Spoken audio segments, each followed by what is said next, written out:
Olá, pessoal. Aqui é o professor Flávio Campos e vamos continuar resolvendo os exercícios da FUVEST. Agora a questão F05, que é de mecânica, envolve energia e quantidade de movimento. FUVEST, segunda fase, 2025. Dificuldade dessa questão é elevada, que envolve vetores, tá legal? Vamos lá.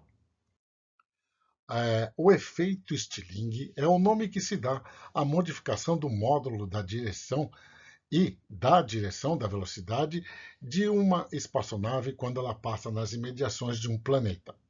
Ele foi utilizado, por exemplo, para encurtar em mais de 5 anos a duração da viagem da sonda New Horizons até Plutão, passando por Júpiter. A figura ao lado ilustra o efeito em uma situação na qual a sonda de massa 500 kg, viajando inicialmente para a direita, move-se em direção a um planeta de massa de 2 vezes 10 a 27 kg, que viaja para a esquerda, os pontinhos vermelhos.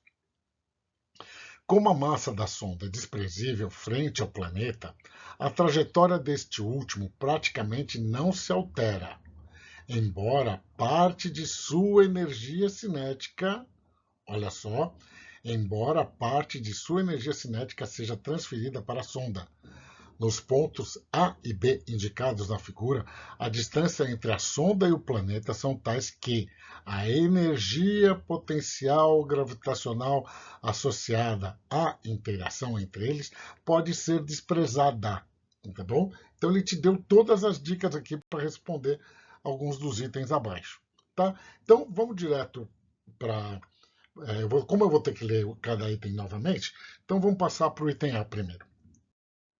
Ó, no ponto A, a velocidade VA da sonda em relação ao Sol tem apenas componente x, dada por 20 km por segundo.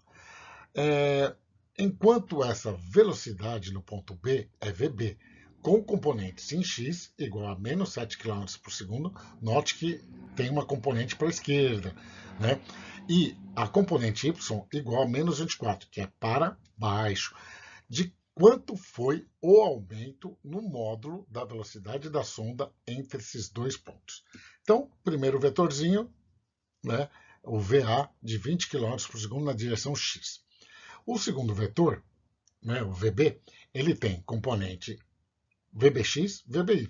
7 para a esquerda, que esse menos 7 significa isso, e o menos 24, que é para baixo na direção Y. Agora, a gente precisa calcular o módulo do VB. Então, usando Pitágoras, né, fica muito fácil, 25 km por segundo. De quanto foi o aumento no módulo da velocidade da sonda? Então, pegando o VB menos o VA, a gente sabe que a variação, o aumento no módulo da velocidade da sonda é de 5 km por segundo. Tranquilo? Então aqui exige um pouquinho de vetores. Agora vamos subir o nível. A gente vai falar sobre variação da quantidade de movimento. A variação da quantidade de movimento envolve a massa da sonda, né?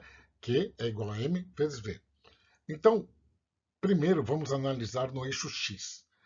A variação da quantidade no eixo x depende da massa VBX, que é a quantidade de movimento depois, o final, menos a massa vezes a velocidade na direção x do início. Né? Então, final menos inicial, na direção x. Então, como a massa é 500, a gente coloca em evidência. A velocidade VB está no sentido oposto à orientação do nosso eixo x. Então, é menos. E a VA está na direção correta, então é mais. Então fica menos 7.000 metros por segundo, menos 20.000 metros por segundo. Isso aí vai dar a variação, né? Tá? Então, fazendo a multiplicação, a gente tem que a variação da quantidade de movimento na direção x é de 1,35 vezes 10 a 7 quilogramas metro por segundo. Beleza? Agora a gente vai fazer a mesma coisa na direção y. Tudo para a sonda, né? Só que, note, o VA não tem componente y, certo? Então, a gente só tem a parte em B. E de quanto foi essa variação? De 0 para 1,2 vezes 10 a sétima quilograma metro por segundo. E o terceiro pedido nesse item é a tangente do ângulo entre o vetor e o eixo y. Tá? Então, assim, ó, o QX, a variação da quantidade de movimento na direção x, né, é 1,7, né, é 1,35 vezes 10 a sétima quilograma-metro por segundo, tá bom? E a variação da quantidade de movimento na direção y é 1,2 vezes 10 a sétima quilograma-metro por segundo. Então, como que a gente vai achar esse ângulo com a direção x?